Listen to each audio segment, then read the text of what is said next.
Hello, friends. This is Shamshad here. I hope you all will be fine. Welcome to my YouTube channel. Our goal of this digital electronics lecture is to make digital electronics subject as one of the easiest subject for you. So if you learned something from my channel, then please like, share and subscribe to my channel. Now we are moving towards the topic. So let's start the today's topic. Hello everyone. इससे पहले वाले lecture में हम लोगों ने question number 10 तक cover कर लिया था असाइनमेंट का, और इसके बाद हम लोगों ने कहा था नेक्स्ट जो इसके आगे 11 क्वेश्चन है हम लोग नेक्स्ट लेक्चर में डिस्कस करेंगे। तो आज हम लोग क्वेश्चन नंबर 11 से स्टार्ट करेंगे और फर्दर प्रोसीड करेंगे।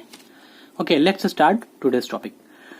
तो क्वेश्चन नंबर 11 में असाइनमेंट 2 में पूछा गया है carry expression for full adder is. तो ये बहुत बेसिक सा क्वेश्चन है, ये आप लोग हमेशा से पढ़ते आए हैं। जब मैंने फुल एडर का टॉपिक पढ़ाया था वीडियो लेक्चर में, तो उसमें बताया था कैरी का एक्सप्रेशन कई फॉर्म में लिखा जाता है। ओके, कई फॉर्म में इन द सेंस कि सबसे पहले मैंने बताया था कैरी किस तरह से लिखा जाएगा। तो कैरी लिखा जाएगा इस फॉर्म में, A B plus A XOR B into C. ये कैरी को रिप्रेजेंट कर रहा था। ये सी आउट था जहां पे और ये सी इन था।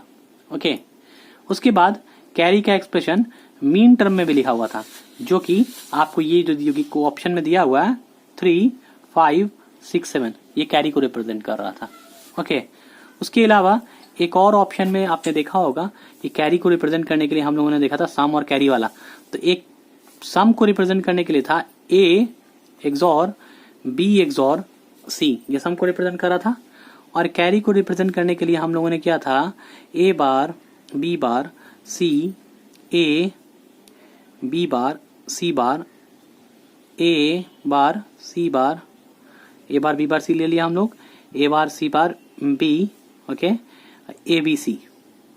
ओके, इस फॉर्म में था। ये क्या था, मैंने कहा था कि कॉम्प्लीमेंट को ये एक्चुअली आ कहां से रहा था, ये सारा चीज कहां से रहा था, ये जो देख रहे थे हम लोग कि मीन टर्म जब हम लोग कैरी का आउटपुट ये इस फॉर्म में सम और कैरी लिखा था, यानी ए बी सी एन।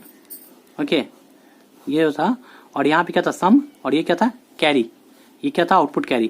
तो इसका जो ट्रूथ टेबल बनाया था उसके हिसाब से हमने सम का आउटपुट लिखा था और कैरी का आउटपुट लिखा था।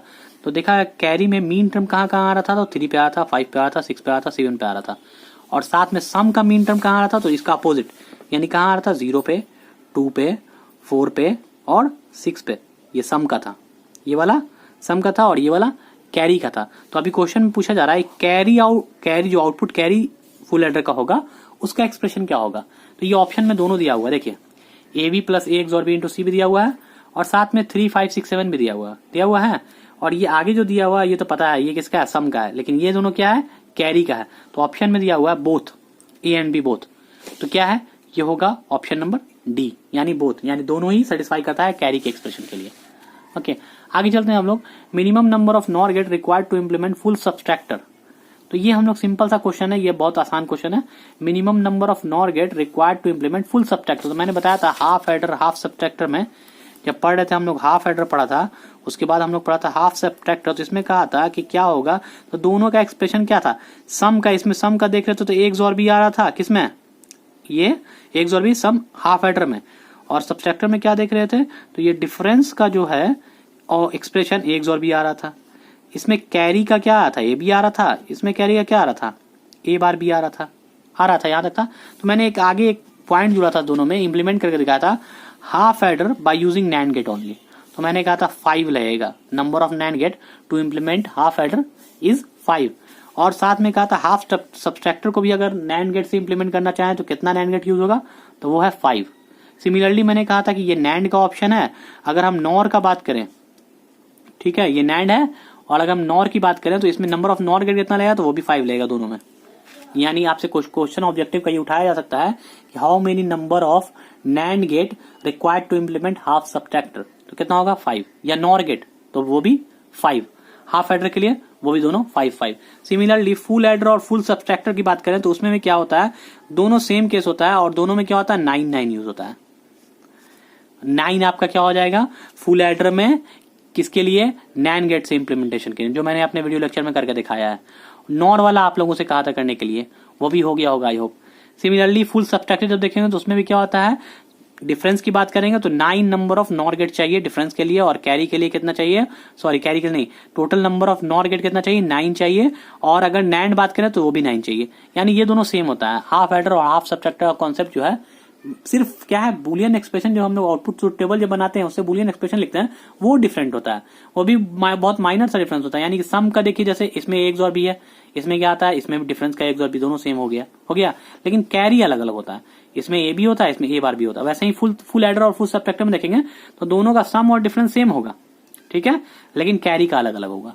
तो उससे हम देखते हैं कि कितना number of NAND gate required चाहिए, कितना, उसको इंप्लीमेंट करके देखते हैं यूनिवर्सल गेट से, और डिसाइड करते हैं नंबर ऑफ नैंड गेट और NOR gate required to implement full adder और फुल सब्ट्रैक्टर। कितना होता है 9, तो ऑप्शन क्या हो जाएगा 9। ओके, तो यहां तक हम लोग देख लिए। अब इसके बाद देखते हैं क्वेश्चन नंबर 13 में मैंने पूछा था if a equal to 1 b equal to 0 then output of the digital comparator will be high for what. ठीक है, तो डिजिटल कंपैरेटर में हम लोगों ने देखा था कि सिंपली कंपेयर करता था, डिजिटल कंपैरेटर क्या करता था कि a और b को कंपेयर करता था कि whether a is greater than b, a is less than b और a इक्वल टू b, इसको कंपेयर करता था। ओके, उसमें क्या है कि अगर हम सिंपल बात करें कि a इक्वल टू 1 है, जो क्वेश्चन में गिवन है a equal to 1 and b equal to क्या है 0 है, तो कह रहा है अगर मैं किसी a b की बात करें और एक एंड गेट अगर बना लें सिंपली और बात करें a इक्वल टू क्या है, a और b है ये, ठीक है, तो हम a इक्वल टू यहाँ 1 देना चाह रहे हैं और b इक्वल टू यहाँ 0 देना चाह रहे हैं और चाहते हैं कि आउटपुट 1 हो जाए।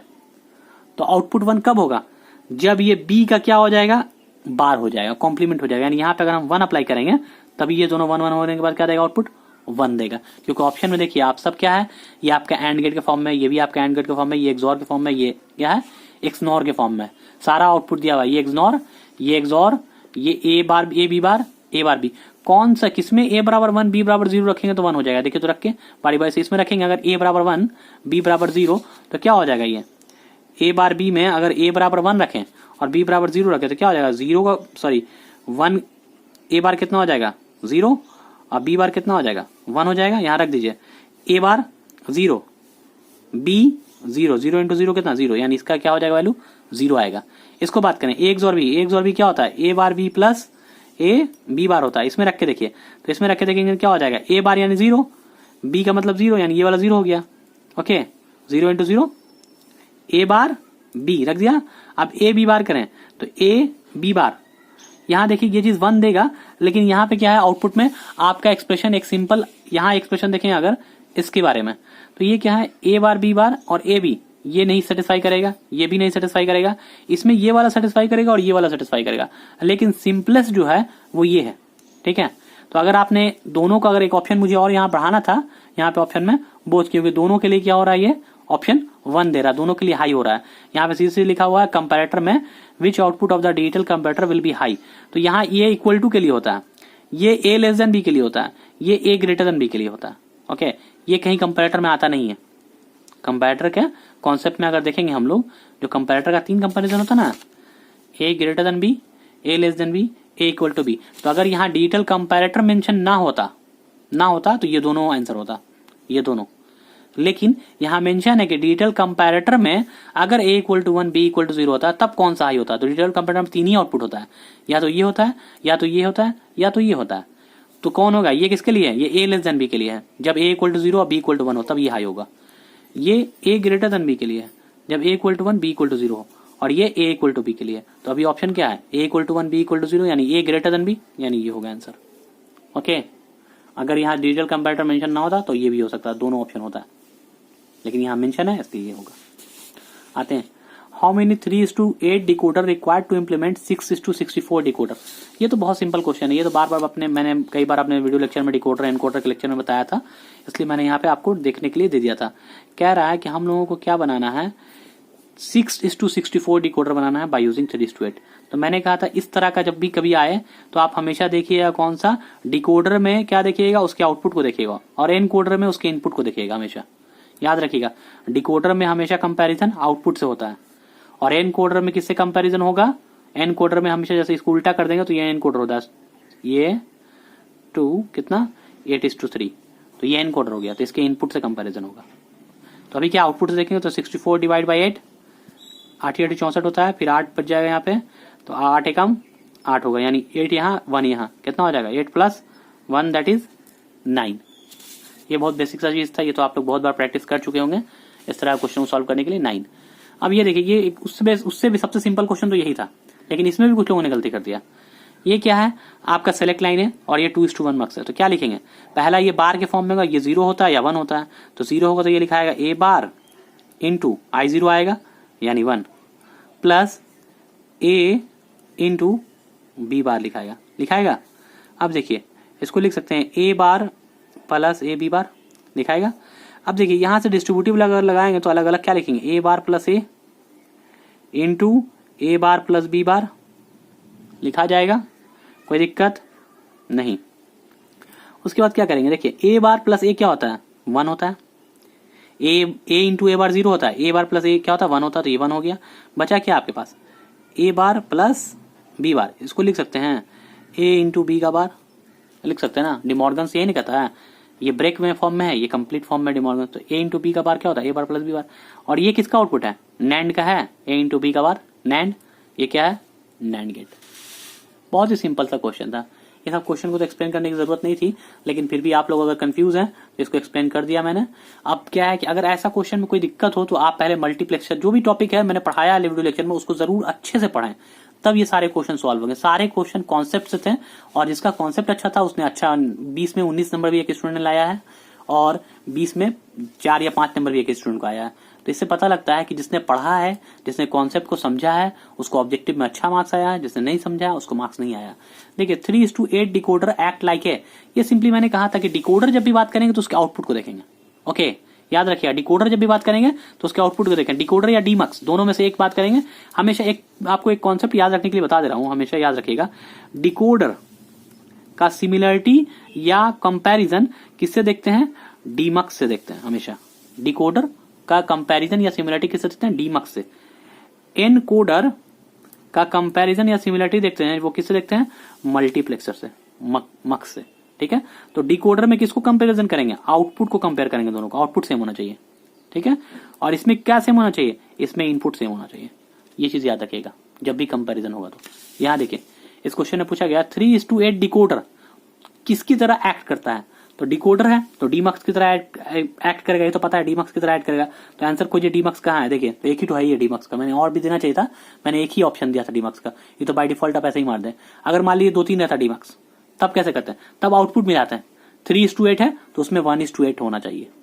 ओके, अगर यहां पे रहता सपोज 4:16 तो यहां पे होता 1:16। ठीक है, तो वहां पे आउटपुट मैच करते हैं, आउटपुट कौन से डीमक्स का आउटपुट डिकोडर से मिल रहा है। ठीक है, तो यहां तो बेसिक चीज था, ये बहुत ही बेसिक, इसलिए सिंपली ये होगा। अब देखते हैं लैच एंड फ्लिप फ्लॉप। मैंने इसका एक अलग वीडियो लेक्चर ही बनाया था कि what is the difference between latch and flip flop. ये बहुत ही इंपॉर्टेंट क्वेश्चन है, बहुत ही इंपॉर्टेंट, और इसके लिए मैंने पूरा एक्सप्लेन किया था। क्यों, क्योंकि ये मुझसे खुद इंटरव्यू में ये क्वेश्चन पूछा गया था कि what is the difference between latch and flip flop. तो मैंने इस क्वेश्चन को सबसे पहले आंसर किया था और वो लोग सामने वाले जो इंटरव्यूअर है वो इसको सुनकर उन्हें अच्छा फील हुआ था और उन्होंने पॉजिटिव रिस्पॉन्स दिया था। ओके, तो मेरा सिलेक्शन भी इसी बेसिस पे लगभग मतलब डिजिटल का मैक्सिमम क्वेश्चन उन्होंने पूछा था मुझसे 9 या 10 क्वेश्चन, और मैंने ऑलमोस्ट सभी का आंसर किया था, जिसकी वजह से मुझे इंटरव्यू में काफी अच्छे मार्क्स मिले थे। तो मैंने आपको भी कहा था कि इस क्वेश्चन को प्रैक्टिस कीजिएगा, इस तरह का मतलब ये क्या है, इसको कॉन्सेप्ट को, इस क्वेश्चन के कॉन्सेप्ट को समझिएगा वीडियो लेक्चर देख के। जिन्होंने नहीं समझा उन्होंने गलत किया है, और जिन्होंने कॉन्सेप्ट को समझा उन्होंने आसानी से इसको आंसर किया है। लैच क्या होता है, तो लेवल ट्रिगर होता है, और फ्लिप फ्लॉप क्या होता है, एज ट्रिगर होता है। ओके, तो ये सबसे पहले ही मैंने बताया था, लैच एल से एल मिलाइएगा तो क्या, latch is a level trigger while flip flop is a edge trigger. Okay, तो लेवल और एज क्या होता है मैं अभी यहाँ पे एक्सप्लेन नहीं करूंगा, वहां जाके आप अपने मेरे वीडियो लेक्चर में देखिएगा तो मैंने अच्छे से एक्सप्लेन किया है। ये वाला लेवल होता है, ये एज कहलाता है। ओके, तो लेवल और एज से क्या डिफरेंस होता है, कैसे लैच क्या होता है, फ्लिप फ्लॉप क्या होता है, मैंने सब कुछ एक्सप्लेन कर रखा है, तो वहां पे जाके आप वीडियो लेक्चर में देखेंगे। तो अभी ये आंसर क्या हो जाएगा, latch is a level trigger and flip flop is a edge trigger. आगे आते हैं डी फ्लिप फ्लॉप। तो इसके लिए मैंने वीडियो लेक्चर हर एक फ्लिप फ्लॉप का अलग अलग बनाया, डी का अलग, टी का अलग, एसआर का अलग, जेके का अलग, सारे चीज को मैंने एक्सप्लेन कर रखा है। तो सबका वर्किंग भी बताया कि किसका क्या एप्लीकेशन है, कैसे वर्क करता है, दोनों चीज एक्सप्लेन किया है, और सारा चीज मतलब excitation table, characteristics table, truth table, सब कुछ मैंने एक्सप्लेन कर रखा है। तो मेरा ये सजेशन है कि पहले वीडियो लेक्चर को अच्छे से देखें, उसके बाद क्वेश्चन को अटेम्प्ट करें। जब देखेंगे ही नहीं तो फिर फालतू का अटेम्प्ट करने से क्या फायदा, इससे अच्छा है पढ़िए ही मत, है कि नहीं। तो पढ़ने के लिए थोड़ा कॉन्सेप्ट क्लियर कीजिए और वीडियो लेक्चर को खूब अच्छे से देखिए, उसका अपना एक नोट्स बनाइए अगर बनाने का दिल है तो। वैसे तो मैंने नोट्स आपको बनाकर ऑलरेडी डिस्क्रिप्शन में लिंक दे रखा है गूगल क्लासरूम का, वहां से आप नोट्स को डाउनलोड कर सकते हैं, मटेरियल को डाउनलोड कर सकते हैं। लेकिन अगर आप फिर भी चाहते हैं कि अपनी हैंड राइटिंग में लिखें तो आप नोट कर सकते हैं, मेरे वीडियो लेक्चर को देखिए, अपना हैंड रिटन नोट्स बनाइए, लेकिन बाद में, पहले समझने के बाद।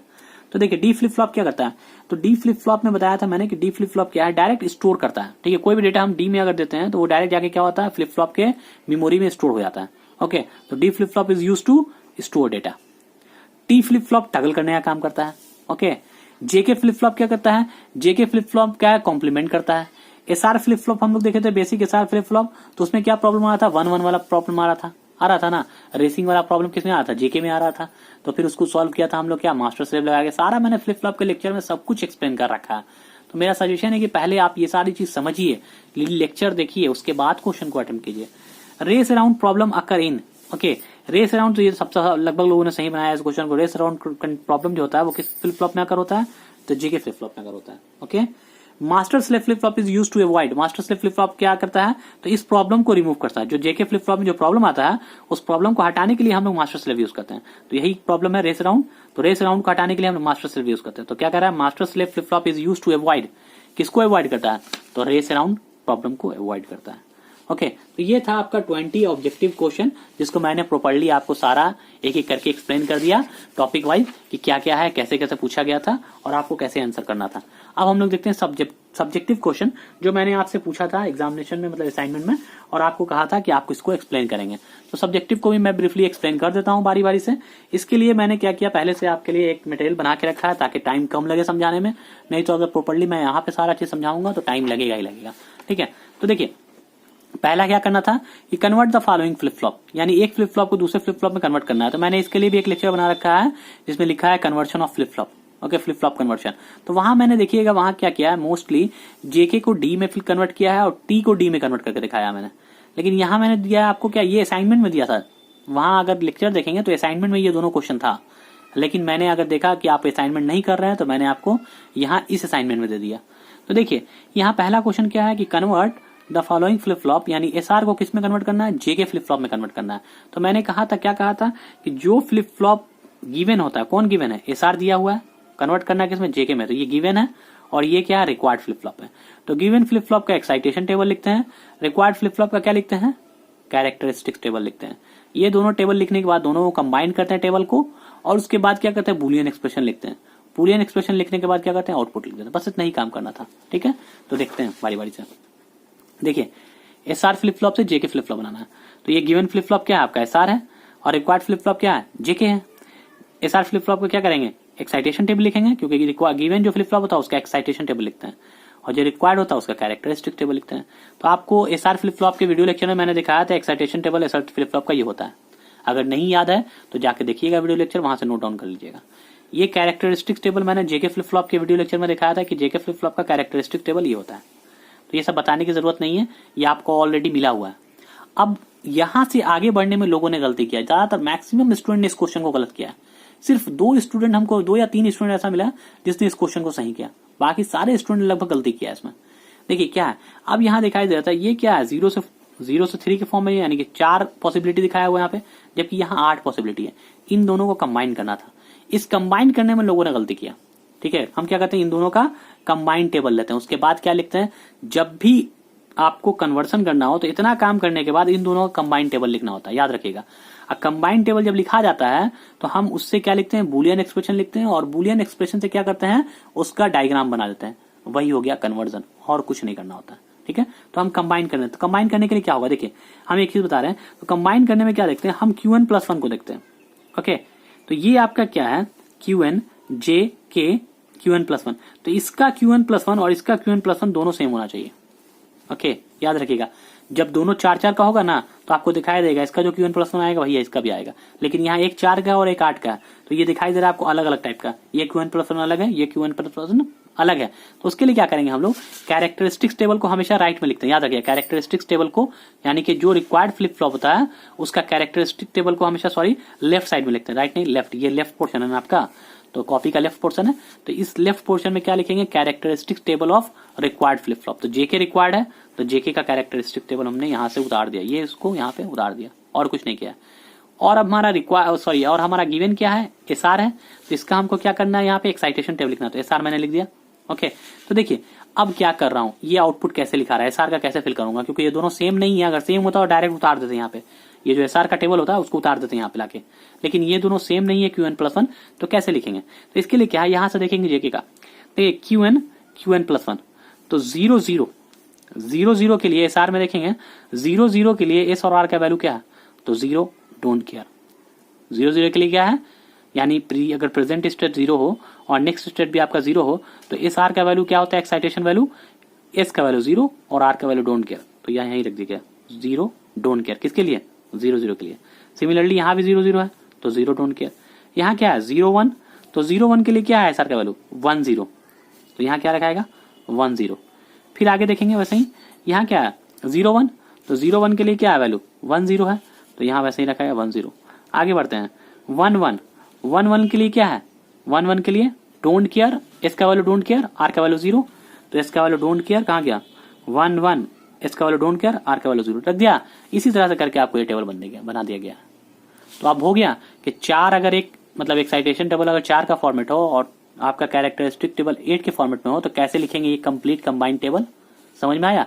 इसी कॉन्सेप्ट को समझने के लिए मैंने आपको दिया था ये वाला कन्वर्जन। जब 4 4 का होता तो आसानी से कर लीजिएगा, 8 8 का होगा तो आप आसानी से कर लीजिएगा, लेकिन 4 और 8 का होगा तब कैसे करना है ये समझाने के लिए मैंने ये चीज दिया था आपको। ओके, तो आई होप ये बन गया आपका। ये बनने के बाद क्या करेंगे, सिंपल ये एस का हम अलग से क्या करेंगे, के मैप बनाएंगे, आर का के मैप बनाएंगे, दोनों का बुलियन एक्सप्रेशन लिख देंगे, उससे आपको सर्किट बना लेंगे।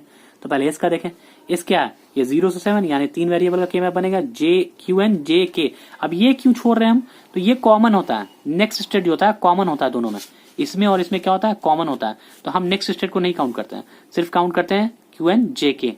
एस के लिए भी काउंट करेंगे, आर के लिए भी काउंट करेंगे, यही तीनों वेरिएबल। ओके, तो यहाँ देखिए, यहाँ क्या किया, 3 वेरिएबल का के मैप बनाया, क्यू एन जे के, आउटपुट लिखा, कहाँ है 0 0 1 1 डोंट केयर, देखिए 0 0 1 1 डोंट केयर 0 डोंट केयर 0 हो गया, बढ़ा गया ये चीज। पेयरिंग करेंगे तो सिर्फ ये एक पेयर आएगा, इसका पेयरिंग का आउटपुट क्या हो जाएगा, जब इस पेयरिंग करेंगे तो इसका आउटपुट क्या लिखेंगे, एस बराबर लिख के देखिएगा जे क्यू आर आएगा। सिमिलरली आर का जब लिखेंगे तो ये आएगा के क्यू, तो एस का वैल्यू आ गया, आर का वैल्यू आ गया बुलियन एक्सप्रेशन, हमको यही लिखना होता है। हमेशा याद रखिएगा एक्साइटेशन टेबल जो गिवन फ्लिप फ्लॉप होता है उसका जब लिखते हैं तो उसी का क्या करें, बुलियन एक्सप्रेशन लिखते हैं। बुलियन एक्सप्रेशन जब लिखा जाता है तो अब हमको क्या है, गिवन फ्लिप फ्लॉप क्या है, एस आर है, गिवन फ्लिप फ्लॉप क्या है, एस आर है, और रिक्वायर्ड फ्लिप फ्लॉप क्या है आपका, जेके है। तो हम गिवन फ्लिप फ्लॉप को अंदर में रखेंगे क्योंकि हमको एस आर से बनाना है जेके, तो एस आर तो आपको दिया हुआ है, तो मैंने क्या किया, एक एस आर फ्लिप फ्लॉप ले लिया, यहाँ पे ले लिया, ठीक है। और क्या रखना था, हमको रखना क्या था, एस आर फ्लिप फ्लॉप क्या होता है, एस आर होता है, क्यू क्यू आर होता है, मालूम है। एस में क्या कनेक्ट करना था, एस पे कनेक्ट करना था जे क्यू बार को कनेक्ट करना था, एस में क्या कनेक्ट करना था, जे और क्यू बार को। ओके, देखिए ये आपका क्यू बार है, ये क्यू है। ओके, तो क्यू बार को हम क्या किया, यहां से लेके फीडबैक ले आके एंड गेट के साथ में ये क्या है, देखिए तो एंड है जे इंटू क्यू बार, यानी एक एंड गेट बनेगा जिसमें एक इनपुट जे होगा, दूसरा इनपुट क्यू बार होगा, यही ना होगा। एस के लिए क्या होना चाहिए, एक एंड गेट बनेगा जिसमें एक इनपुट जे होगा, दूसरा इनपुट क्यू बार होगा, तो यही क्या है, एक एंड गेट बनाया, एक इनपुट जे दे दिया और दूसरा इनपुट क्यू बार लाके दे दिया। आर के लिए क्या हो जाएगा, के क्यू, एक एंड गेट बनेगा दूसरा जिसमें एक इनपुट के होगा, दूसरा इनपुट क्यू होगा, तो देखिए यहां से क्यू लाया एंड गेट में, एक इनपुट में जोड़ दिया और दूसरा इनपुट के दे दिया, तो अब हो गया एस बराबर क्या पढ़ेंगे, जे यहां से आएगा, क्यू बार यहां से आएगा, तो यहाँ पे क्या आएगा, एस बराबर जे क्यू बार हो जाएगा। और आर बराबर क्या आ जाएगा, के यहां से आएगा, क्यू आपका फीडबैक से आ रहा है, के यहां से, तो क्या हो जाएगा, के क्यू हो जाएगा। तो ये बन गया फ्लिप फ्लॉप, क्या हो गया, इनपुट अब आपका जेके हो गया और आउटपुट क्या आ गया, जेके का आउटपुट देने लग गया। देखिए तो ये इसके इंटरनल सर्किटरी में एसआर है, यानी गिवन फ्लिप फ्लॉप एसआर था, और बाहर से अगर हम इसको अब डब्बा में बंद कर देंगे, इतना डब्बा अगर बना के बॉक्स में बंद कर देंगे इसको, तो ये बाहर से सिर्फ जे और के बाहर दिखाई देगा इनपुट में, और आउटपुट में क्यू और क्यू बार दिखाई देगा। तो ऐसा फ्लिप फ्लॉप जिसके इनपुट में क्या दिखाई दे, JK दिखाई दे, ठीक है, और आउटपुट में क्या दिखाई दे, Q बार दिखाई दे, तो ये कौन सा फ्लिप फ्लॉप कहलाएगा, JK फ्लिप फ्लॉप कहलाएगा। तो ये बन गया JK with the help of SR। समझ में आया? आई होप ये कॉन्सेप्ट आपको क्लियर हो गया होगा। सिमिलरली हम लोग पढ़ेंगे एक और क्वेश्चन जो अगला दिया हुआ है, D फ्लिप फ्लॉप से T फ्लिप फ्लॉप। तो D फ्लिप फ्लॉप से T फ्लिप फ्लॉप बहुत आसान है। क्यों? देखिए वैसे ही D फ्लिप फ्लॉप आपका गिवन है, T फ्लिप फ्लॉप आपका क्या रिक्वायर्ड है, तो इसका एक्साइटेशन टेबल, इसका कैरेक्टरिस्टिक टेबल, दोनों 4-4 का है, कंबाइन करेंगे इन दोनों का Q1+1 क्या होना चाहिए, सेम होना चाहिए। तो इसमें वही किया, Q1+1 यहाँ का उठा लिया, 0 1 कहाँ गया, देखिए इसके Q1+1 को रखा गया D का, Qn D और Q1+1, Qn D और Q1+1 रखा गया। T का देखते हैं, तो देखिए 0 0 0 0 Qn और Q1+1 क्या है, 0 0, तो यहाँ देखिए Qn और Q1+1 0 0 के लिए क्या, T का वैल्यू कितना होना चाहिए, 0 होना चाहिए, तो यहाँ 0 रखा हुआ है। 0 1 0 1 तो क्या होना चाहिए, सॉरी 0 1 तो क्या होना चाहिए, T का वैल्यू 1 होना चाहिए, तो यहाँ 1 रखा गया। 1 1 तो 1 1 1 1 के लिए T का वैल्यू कितना होना चाहिए, 0, सॉरी एक चीज मिस कर रहा, वहां ये कंपैरिजन करने में मैंने एक चीज मिस कर दिया, यहाँ पे ध्यान देंगे। यहाँ क्या है, प्रीवियस स्टेट 1 है, नेक्स्ट स्टेट भी 1 है, तो यहाँ देखेंगे प्रीवियस स्टेट 1, नेक्स्ट स्टेट भी 1, तो उसके लिए करस्पॉन्डिंग आउटपुट T का क्या होना चाहिए, वैल्यू 0 होना चाहिए। तो देखिए यही किया गया, 1 1 के लिए T का वैल्यू 0। तो ये इस तरह से कंपेयर किया। ये हमेशा याद रखिएगा कि ये जो लास्ट वाला जो एक्साइटेशन टेबल लिख रहे हैं वो कंपेयर करने के बाद लिखते हैं। जैसे हम लोग अभी SR में लिखा ना, कंपेयर किया और उसके बाद इसको लिखा। अगर सेम ना दिख रहा है तो कंपेयर करेंगे, देखिए जैसे इसमें था, तो इसमें भी क्या है, ये SR का जो एक्साइटेशन टेबल लिखा है इसके हेल्प से, वो कैसे लिखा है, ये Q1 और Q1+1, ये Q1 और Q1+1 को कंपेयर किया और इसके हिसाब से यहाँ पे भर दिया एक्साइटेशन टेबल। वैसे ही यहाँ भी है, Q1 और Q1+1 को कंपेयर किया और उसके हिसाब से यहाँ से इसका वैल्यू, T का वैल्यू फिल कर दिया। जब ये आ गया तो हमको क्या करना है, इन दोनों का कंबाइन करने के बाद ये टेबल आ गया, तो T का हमको क्या करना है, बुलियन एक्सप्रेशन लिखना है। तो T का बुलियन एक्सप्रेशन लिखिएगा तो ये क्या हो जाएगा, यहाँ पे 1 1 जब होता है तो एक्सॉर होता है, मालूम है, D एक्सॉर क्या हो जाएगा, Qn, ये दोनों क्या हो जाएगा, इनपुट में चला जाएगा, दो वेरिएबल का, ये तो कॉमन होता है, मालूम है, ये कॉमन होता है, तो इसको छोड़ देंगे, ये दोनों क्या हो जाएगा, इनपुट में चला जाएगा। तो Qn और D का जब आप आउटपुट एक्सप्रेशन लिखेंगे T के लिए तो क्या हो जाएगा, K मैप से D एक्सॉर Qn आ जाएगा ना। तो अब बनाएंगे कैसे, तो देखिए T फ्लिप फ्लॉप आपका क्या है, बनाना है, और दिया हुआ क्या था, D फ्लिप फ्लॉप, तो अंदर में कौन सा फ्लिप फ्लॉप रहेगा, D रहेगा, अब बाहर से देखने में कैसा लगना चाहिए, T लगना चाहिए। तो देखिए वही किया गया, तो मैंने एक T फ्लिप फ्लॉप बना लिया, एक T फ्लिप फ्लॉप बना लिया। बनाने के बाद क्या किया, ऐसा जोड़ना है कि T का इनपुट पे क्या जाना चाहिए, D और Q का XOR जाना चाहिए। तो एक XOR गेट बना लिया, उसका एक इनपुट D रहेगा, दूसरा इनपुट Q1 रहेगा, तो एक इनपुट D डाल दिया और दूसरा इनपुट Q1 को लाके फीड कर दिया, हो गया। तो अब ये क्या यहाँ पे देने लगेगा, D XOR Q1 आने लगेगा T के पास, ठीक है। अब हम इसको अगर एक ब्लैक बॉक्स डब्बे में भर देंगे, एक बॉक्स में रख देंगे, बॉक्स के अंदर, तो क्या हो जाएगा, बाहर से ये D सिर्फ इनपुट रहेगा और अंदर से क्या हो जाएगा, यहाँ से Q निकाल देंगे बाहर, यहाँ से Q बार, तो ये Q बार बाहर रहेगा और इधर से क्या दिखाई देगा, T, यानी इनपुट में D और आउटपुट में Q बार। तो ये कैसा फ्लिप फ्लॉप बन जाएगा, D फ्लिप फ्लॉप बन जाएगा, जबकि इसके इंटरनल सर्किटरी में क्या रहेगा, T फ्लिप फ्लॉप है। तो यही हो गया D flip flop with the help of T flip flop. Okay, conversion हम लोग देख लिया।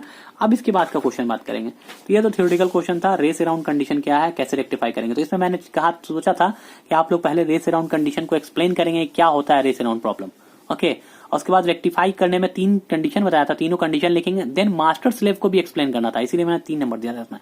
जबकि अगर मैं आधा बात करूं, मास्टर स्लेव एक्सप्लेन ना करना होता तो 2 नंबर। जिन्होंने एक्सप्लेन नहीं किया मास्टर स्लेव को, मैंने उसको 2 दिया है, और जिसने एक्सप्लेन किया उसको 3 दिया है। ओके, मैक्सिमम लोगों ने मास्टर स्लेव को एक्सप्लेन नहीं किया, बस लिख दिया है कि we can remove race around condition with the help of master slave, बस इतना ही लिखा है, तो मैंने उनको 2 मार्क्स दिया है। आते हैं ये, इस क्वेश्चन में बहुत से लोग कंफ्यूज थे, बहुत से लोगों ने मुझे भेजा है कि सर मुझसे ये क्वेश्चन नहीं बना, सर ये प्रॉब्लम आ रहा है, वो प्रॉब्लम आ रहा है। इतना इजी क्वेश्चन में इतना बड़ा ब्लंडर और प्रॉब्लम कैसे हो सकता है, मैं सोच भी नहीं सकता। ठीक है, देखते हैं क्या इतना बड़ा प्रॉब्लम था ये कि जिसको देखने की जरूरत थी मुझे तो नहीं लगता था। देखता हूं, तो ये अगर एस फॉर्म में होता है तो ये सेलेक्ट लाइन है। सेलेक्ट लाइन में क्या होता है, ये S1 होता है, ये S0 होता है। तो हमेशा याद रखिएगा जो ये स्टार्टिंग होता है S1 और S0 का ट्रूथ टेबल याद रखिएगा कैसे लिखा था, हमेशा इसी को फॉलो कीजिएगा। 0 0 0 1 1 0 1 1 इस फॉर्म में ही लिखाता है हमेशा सेलेक्ट लाइन, उल्टा नहीं करना है। एक स्टूडेंट ने मुझे कहा कि सर अगर मैं इसको बदल दूं, ऐसा लिखूं कि 0 0 फिर 1 0 ला दूं, फिर 0 1 लाऊं, फिर 1 1 लाऊं, तो ये क्या सही है? नहीं, मोस्टली आपको इस केस में ही आपको ट्रूथ टेबल मिलेगा 2 वेरिएबल का, ठीक है। देखिए बाइनरी में भी अगर कन्वर्जन बात करें तो इसका क्या हो जाएगा, ये 0 हो जाता है। इसको बाइनरी में क्या कहते हैं, 1 कहते हैं। इसको क्या कहते हैं, 2, इसको 3। तो बाइनरी में भी सीरियल वाइज आता है, 0 से लेकर 3, ना कि 0 के बाद 2 आ जाता है, 2 के बाद 1 आ जाता है, ऐसा नहीं। इसको कीजिएगा तो क्या होगा, ये 0, ये 2 हो जाएगा, फिर ये 1 हो जाएगा, ये 3 हो जाएगा, ऐसा लिख सकते हैं। तो ऐसा पॉसिबल नहीं है। हालांकि ये क्या है, आपका पॉसिबिलिटी है, पॉसिबिलिटी में ये पॉसिबल है, लेकिन इस तरह से सीरियल वाइज क्या है, इरेगुलर आ जाएगा। तो सेलेक्ट लाइन में इसको नहीं फॉलो करेंगे, बल्कि इसको फॉलो करेंगे। तो इसके हिसाब से क्या लिखेंगे, तो पहले हो जाएगा S1 बार S0 बार, यानी B बार C बार हो जाएगा। फिर क्या हो जाएगा, B बार C हो जाएगा, फिर B C बार हो जाएगा, फिर BC हो जाएगा। यही नहीं चलेगा, इसी तरह से चलेगा 4 आउटपुट। तो लिखते जाते हैं बारी बारी से। तो पहला आउटपुट जब लिखेंगे तो हम लोग क्या लिखेंगे, पहला लिखेंगे तो लिखेंगे B बार C बार, लिखेंगे ना B बार C बार। ओके, B बार C बार से क्या मल्टीप्लाई होगा, ये पहला I0 है, ये I1 है, ये I2 है, ये I3 है। तो पहला वाला से ये मल्टीप्लाई होगा, दूसरा वाला टर्म से ये मल्टीप्लाई, तीसरे पॉसिबिलिटी से ये, चौथे से ये। ओके, तो B बार C बार के बाद क्या मल्टीप्लाई होगा, 1 प्लस क्या लिखेंगे, B बार C लिखेंगे। ठीक है, यहां से देखिए B बार C लिखेंगे, इसमें क्या मल्टीप्लाई करेंगे, A। फिर क्या करेंगे, B C बार लिखेंगे, इसमें क्या मल्टीप्लाई करेंगे, A बार। क्यों, क्योंकि यहाँ पे A दे रहा है, ये इन्वर्टर से पास कर रहा है, तो ये A बार हो गया। ओके, आगे चलते हैं। चौथा में क्या लिखेंगे, B, यानी कि दोनों क्या अब लिख दिया, ये चौथा क्या 1 1 है, 1 1 क्या होता है BC इंटू क्या होगा 0 होगा। इसको हम सॉल्व कर लें, सिंपल सा क्वेश्चन था, सॉल्व करना था, कैनोनिकल फॉर्म में करके मीन टर्म लिख देना था। ये 1 से मल्टीप्लाई होगा तो क्या हो जाएगा, B बार C बार हो जाएगा, प्लस क्या हो जाएगा, A B बार C हो जाएगा, प्लस क्या हो जाएगा, A बार B C बार हो जाएगा। इसको क्या है, देखिए जब बताया था कैनोनिकल फॉर्म में लिखते हैं तो क्या करते हैं, जब भी कोई देखते हैं कोई भी मीन टर्म, अगर आपको 3 वेरिएबल का मीन टर्म है, सारा 3 वेरिएबल में, एक क्या है 2 या 1 वेरिएबल में, तो उसको कन्वर्ट करके हमको 3 में कन्वर्ट करना होता है। कैनोनिकल फॉर्म यही कहता है कि टोटल हर एक मीन टर्म में टोटल वेरिएबल प्रेजेंट होना चाहिए। तो इसमें तो तीनों है, इसमें भी तीनों है, लेकिन इसमें 3 नहीं है, इसमें 2 ही है। तो इसको क्या करेंगे हम लोग, मल्टीप्लाई करेंगे A प्लस A बार से, कर दिया, प्लस इसमें क्या लिखेंगे, A B बार C वैसे ही छोड़ देंगे। इसको क्या लिखेंगे, A बार B C बार लिखेंगे। अब देखिए इसको ब्रेक कर देंगे, तो A B बार C बार हो गया, प्लस क्या लिखाया, A bar B bar C बार हो गया, प्लस क्या लिखाया, A B बार C हो गया, प्लस क्या लिखाएगा, A बार B C बार हो जाएगा। तो देखिए तो ये क्या है, ये 4 है, ये क्या 0 है, ये 5 है, और ये क्या 2 है। तो आंसर क्या लिखाएगा, सिग्मा M 0 2 4 5 होगा। इतना सिंपल सा क्वेश्चन था, आप लोग सारे लोग इसमें कंफ्यूज कर गए, मैक्सिमम स्टूडेंट ने इसको गलती किया। तो ये सिंपल सा क्वेश्चन था जिसका एक्सप्रेशन इस तरह से लिखाएगा। क्लियर, आगे चलते हैं। ये कह रहा है draw the symbolic representation of 4:16 decoder by using 2:4। ये मैं लास्ट में दिखाता हूँ बाद में, इसके बाद पहले उससे पहले बात कर लेता हूँ जो और है। देखिए इंप्लीमेंट एक NOR gate by using NOR gate. तो ये बहुत ही सिंपल क्वेश्चन था, ये मैंने अपने यूनिवर्सल लॉजिक गेट के लिए वीडियो लेक्चर में एक्सप्लेन किया था, ये कैसे बनता है। सिमिलरली वहां से उतार के देख के आप आसानी से बना सकते थे इसको, लेकिन इसमें भी कुछ लोगों ने गलती कर दी। बताइए, यानी वीडियो लेक्चर नहीं देखा है ऐसे लोग, मुझे लगता है कि उन लोगों को तो पढ़ना छोड़ देना चाहिए जिन्होंने मेरा वीडियो लेक्चर पूरा अब तक देखा ही नहीं। जब तक आप वीडियो लेक्चर देखेंगे नहीं तब तक आप क्वेश्चन सॉल्व कहां से करेंगे। मेरा सारा मेहनत बेकार हो जाएगा अगर आप लोग वीडियो लेक्चर देखे बिना क्वेश्चन अटेम्प्ट करेंगे। तो कहां से अटेम्प्ट करेंगे, फिर से इंटरनेट पर सर्च करेंगे, कहीं ना कहीं से कुछ और आंसर देगा उसको भर देंगे, असाइनमेंट फॉर्मेलिटी के लिए जमा कर देंगे। क्या फायदा ऐसा पढ़ के, बेकार है पढ़ना, छोड़ दीजिए। पेरेंट्स को बोलिए पढ़ाई लिखाई छोड़ देते हैं, जाके दुकानदारी कीजिए, बिजनेस खोलिए और आराम से बैठिए। बेकार में डिप्लोमा कर रहे हैं, टाइम पास कर रहे हैं, ठीक है। तो अगर जो लोग सीरियस हैं पढ़ने में तो पूरा आज से ही लेक्चर 1 से शुरू कीजिए और लेक्चर 35 तक जितना लेक्चर मैंने बनाया, एक एक लेक्चर को बारी बारी से 1-1 घंटा, 1.5 घंटा, 2-2 घंटा टाइम देकर समझिए पूरी तरीके से। तब आप डिजिटल के मास्टर हो पाएंगे, नहीं तो जीरो रहेंगे और कोई फायदा नहीं पढ़ने का, ठीक है। चलिए देखता हूं, design XOR gate by using 2:1 mux. तो ये तो मैंने पहले ही एक्सप्लेन कर दिया, क्वेश्चन नंबर शायद 8 या 9 में था कि 2:1 मैक्स से एक्सऑर गेट बनाना, तो ये बना दिया मैंने, ठीक है। तो ये तो आपको मैंने बताया ही ऑलरेडी, फ्लिप फ्लॉप के लिए वीडियो लेक्चर में दिया हुआ है। जेके फ्लिप फ्लॉप का characteristic table and excitation table दोनों लिखना है, टी फ्लिप फ्लॉप का भी characteristic table and excitation table दोनों लिखना है। ओके, बचा क्या, ये वाला मैंने कहा यूनिवर्सल गेट के वीडियो लेक्चर में मैंने इसको एक्सप्लेन किया है, नॉर गेट से कैसे इग्नोर बनता है, लेकिन कुछ लोगों ने इसमें भी गलती कर दिया जिसकी वजह से मुझे इसे दोबारा बनाना पड़ रहा है। देखिए समझाने के लिए किसी ने मुझे मैसेज करके कहा कि सर ये वाला क्वेश्चन भी एक्सप्लेन कर दीजिए, जबकि ये क्वेश्चन एक्सप्लेन करने वाला है ही नहीं, ये तो एकदम बेसिक सा क्वेश्चन था। मैंने सोचा कि आप लोगों को मार्क्स उठाने के लिए दे देता हूं, सिंपल मार्क्स उठा लेंगे इसको देख के, वहां से अगर वीडियो लेक्चर सब देखे ही होंगे वहां से देखेंगे, कॉपी करके डाल देंगे, तब भी सही हो जाएगा कि नहीं। लेकिन उसमें भी मुझे क्या पता था कि उसमें भी लोग इतने बड़े बेवकूफ हैं कुछ लोग कि वो वीडियो लेक्चर देखने का भी कष्ट नहीं करते हैं। बोलते हैं कि वीडियो लेक्चर देख के टाइम पास कौन करे, है ना, उससे अच्छा है कि कोई प्रोग्राम देख लें, कोई मूवी देख लिया जाए, है ना, यही नहीं किया जाए। ऐसे करते रहेंगे ना तो टाइम पास करना है तो काय को फालतू का टाइम बर्बाद करना है। ऐसे भी आजकल बेरोजगारी बहुत बढ़ गया है, मालूम है ना। और अगर जॉब चाहिए तो कॉन्सेप्ट होना चाहिए, नहीं चाहिए तो बैठ के जब बिजनेस ही करना है बाद में तो अभी से शुरू कर दो, अच्छा फायदा होगा, है कि नहीं। चलो देखते हैं ये क्या है, नॉर गेट है, इसका आउटपुट क्या हो जाएगा, ए प्लस बी बार हो जाएगा। जब इसमें आएंगे तो ये क्या हो जाएगा, ये ए देगा। यहां आएंगे तो ये क्या है, बी है, ये इसका आउटपुट क्या आ जाएगा, ए प्लस बी का नॉर हो जाएगा ना।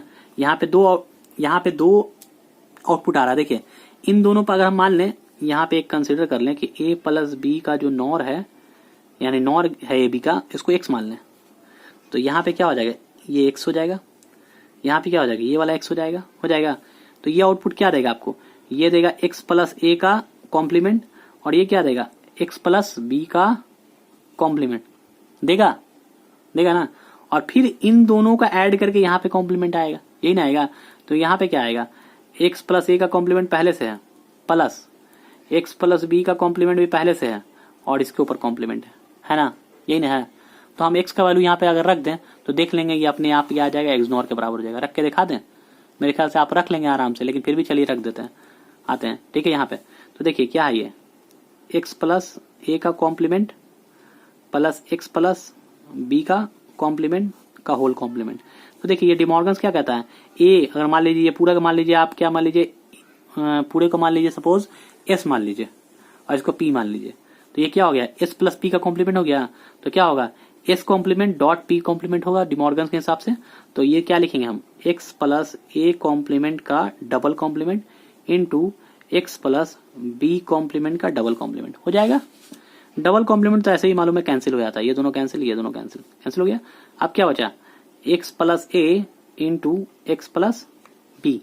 तो देखिए एक्स प्लस ए का वैल्यू कितना हो गया, एक्स प्लस ए का वैल्यू का मतलब क्या हो गया, एक्स का मतलब ये प्लस ए, मतलब क्या कहलाएगा ये, ए प्लस बी का कॉम्प्लीमेंट प्लस ए, ओके, ए प्लस बी का कॉम्प्लीमेंट प्लस बी हो जाएगा।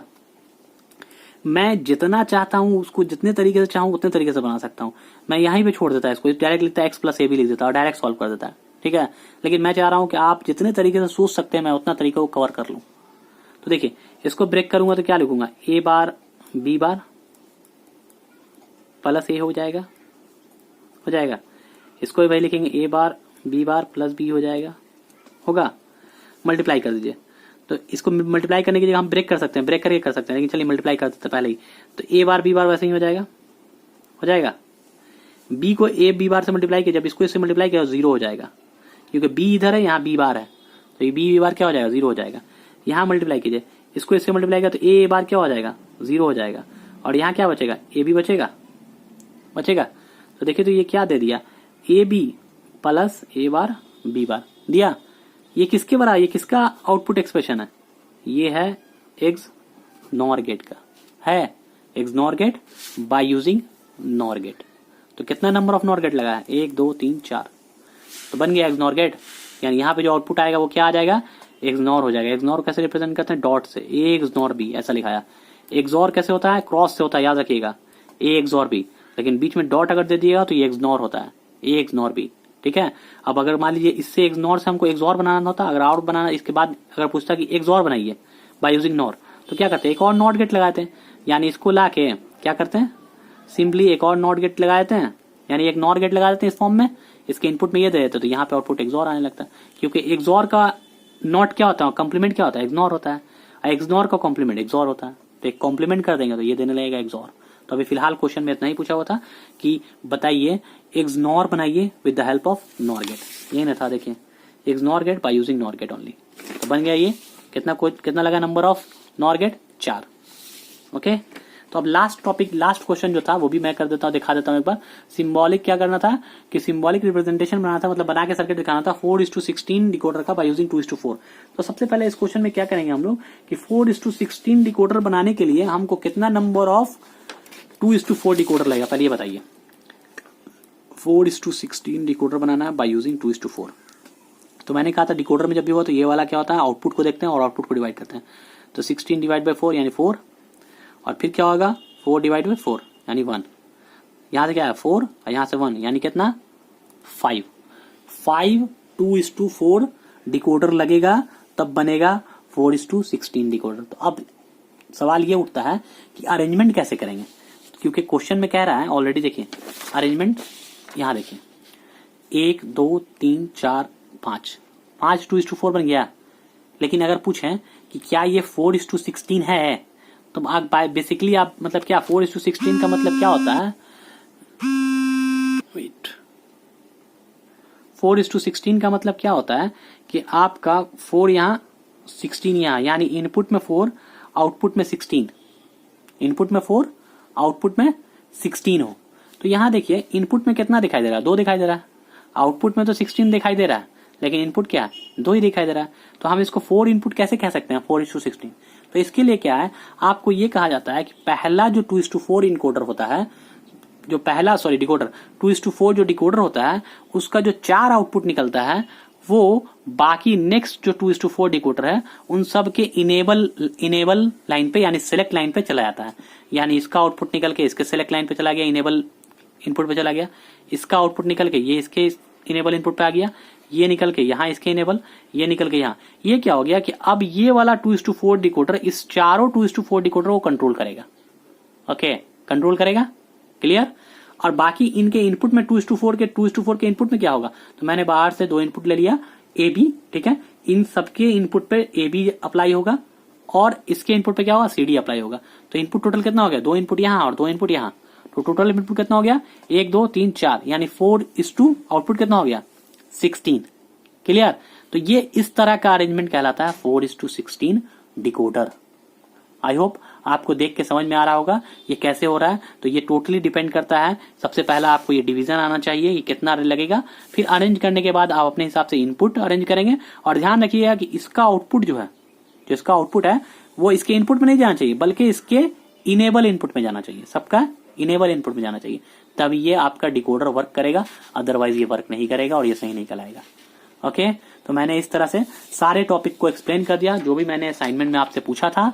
आई होप आप लोग समझ गए होंगे सब कुछ। आज का लेक्चर आपको अच्छा लगा होगा, सब कुछ समझने के बाद पूरा फुल्ली फाइन लगा होगा। एक चीज और छूट गया, लास्ट टॉपिक मैं बताना था, मुझे बहुत से लोगों ने पूछा था कि सर -7 का मैंने एक बार क्वेश्चन दिया था फर्स्ट असाइनमेंट में कि -7 का क्या लिखिए आपको कॉम्प्लीमेंट, वंस कॉम्प्लीमेंट नहीं सॉरी टूज कॉम्प्लीमेंट निकालने के लिए कहा था।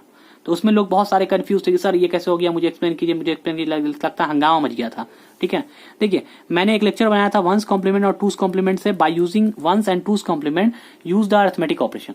मैंने वहां पे दिखाया था कि एडिशन सब्ट्रैक्शन अगर करना हो बाय यूजिंग वंस कॉम्प्लीमेंट तो कैसे करेंगे और बाय यूजिंग टूज कॉम्प्लीमेंट करना हो तो कैसे करेंगे।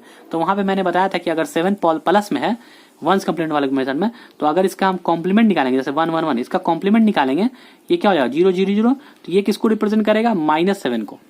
ये कब बताया था, ये बताया था एडिशन या सब्ट्रैक्शन के केस में, जब हमको एडिशन या सब्ट्रैक्शन करना हो बाय यूजिंग वंस कॉम्प्लीमेंट तब ये अप्लाई था। लेकिन जनरल केस में क्या होता है, जनरल केस में अगर हमको कोई बोल दे कि ये साइन जो है एक साइन नंबर है, सिंपली एक साइन नंबर लेते, साइन नंबर और अनसाइन नंबर में क्या होता है, एक सिंपल 7 लिखा रहा है और एक -7 लिखा रहा है, दोनों में फर्क क्या है, ये अनसाइन है, इसमें कोई साइन नहीं दिया हुआ आगे में। ठीक है, तो इसको हम सिर्फ लिखेंगे 1 1 1, हो गया खत्म का। ठीक है, अगर कोई क्या +7 का मतलब कि प्लस को रिप्रेजेंट करने के लिए एक बिट और चाहिए, तो एक एक्स्ट्रा बिट हम लोग ऐड करते हैं। ठीक है, इस बिट के आगे एक एक्स्ट्रा बिट ऐड करते हैं जो रिप्रेजेंट करता है साइन को। अगर प्लस होगा तो 0 लिखेंगे और अगर माइनस होगा तो वहां 1 लिखेंगे। तो ये जो एक्स्ट्रा बिट है इसको कहते हैं साइन बिट। ठीक है, इसको कहते हैं साइन बिट, और ये नंबर कहलाएगा साइन रिप्रेजेंटेशन, यानी साइन के साथ दिया गया रिप्रेजेंटेशन, साइन रिप्रेजेंटेशन। ये जो एमएसबी बिट है जिसको कहते हैं साइन बिट, ये कभी भी कॉम्प्लीमेंट हो या कुछ भी करें तो ये चेंज नहीं होता है।